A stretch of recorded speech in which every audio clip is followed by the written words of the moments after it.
actually, like I said, I got a bundle, and so this game came with the console that I purchased. It was the first game that I played. It was the first game that I beat on the PS5. I'm gonna do some tapping, and that requires me to put the microphone down, so I'm gonna put the mic down, and the whisper might sever a little bit, so sorry about that.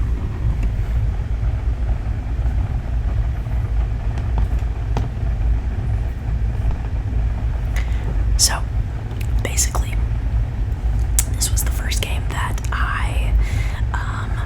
let me turn the gain up a little bit. This was the first game that I played on the PS5. I enjoyed it very much.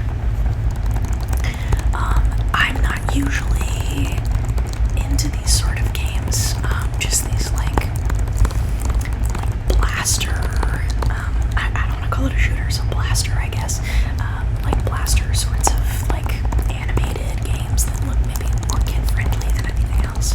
I'm usually into like darker games, you know, zombie games, things like that. But I had a ton of fun with this one. I think that it is really unique. I had not previously owned a PlayStation, and so I did not play the original Ratchet and Clank, which I think came out on the PS5, on the PS3 ages ago. And then, you know, the back of this has a really, really great description of what it's like. It says, blast your way through an interdimensional adventure. Go dimension hopping with Ratchet, Clank, and newcomer Rivet, a resistance fighter from another universe. Help them take on a maniacal robot emperor and stop a dimensional collapse. So there's a really like pretty decent story mode to this game, pretty decent, you know, narrative experience. I think that I beat this game in maybe 6 days, 7 days, something like that, but that was, I only finished it so quickly because I was doing a lot of video gaming at that point. You know, I had just gotten the console, and so I was spending a lot of time playing it. I think all in all I put maybe 30 hours into the game. I beat the story mode.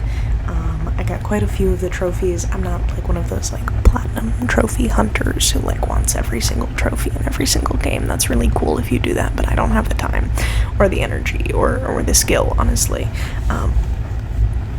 But yeah, this was super fun. It's got a really, really nice art style. I think that the combat was also, you know, really fluid, and it felt really, really nice with the PS5 DualSense controller. So yeah, you know, like the vibration and like adaptive triggers and, you know, all those sorts of things on the DualSense that make the PS5 unique. You know, those things were really well utilized, I think, in this game, so I did enjoy it very much. So that's Ratchet and Clank Rift Apart. And next up we have Spider-Man Miles Morales. Spider-Man, Spider-Man, Spider-Man, Miles Morales. So this is the launch edition of the game, not the Ultimate Launch Edition. The Ultimate Launch Edition contains a download code, I think, for the remastered version of Marvel's Spider-Man, which originally came out on the PS4. I do not have that edition. This launch edition is the one that came with my console when I bought it. And the benefit of having the launch edition is that you get the track suit, the Into the Spider-Verse suit, 3 extra skill points, and the Gravity Well gadget for free. So it gives you a download code for all of those things, and you just download it on the PlayStation Network. The back of the game says,